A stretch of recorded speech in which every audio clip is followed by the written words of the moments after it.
قربانی کا چاند نظر آ جائے تو تم میں سے کسی کو اگر قربانی دینے کا ارادہ ہے تو اس کو چاہیے کہ ذوالحجہ کے آغاز سے اس وقت تک بال اور ناخن نہ کاٹے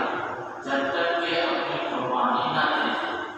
جب قربانی دے دے یعنی جس کو قربانی دینے کا ارادہ ہے اس کی طرف سے قربانی ہو جائے تب بال، ناخن اور بدن کے دوسرے حصے سے کوئی کھال وغیرہ اگر کاٹنی ہو تب اس کو کاٹے،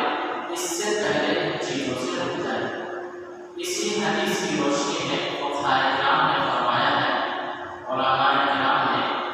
کہ یہ عمل ناخن نہ کاٹنا، بال وغیرہ نہ کاٹنا، یہ مستحب ہے قربانی کرنے والے۔ جس شخص کا قربانی کرنے کا ارادہ ہے تو وہ ناخن، بال وغیرہ نہ کاٹے،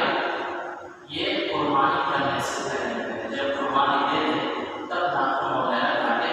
یہ مستحب عمل ہے، یعنی اگر کریں گے تو اچھی بات ہے اور کرنا چاہیے، اور اگر نہ کریں گے تو پھر اس میں کوئی گناہ نہیں ہے۔ لیکن یہ اس صورت میں ہے، یاد رکھنی چاہیے یہ بات خاص طور سے،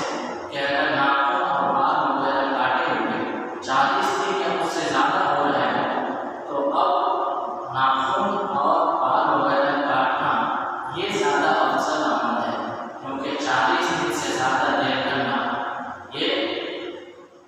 گندگی اور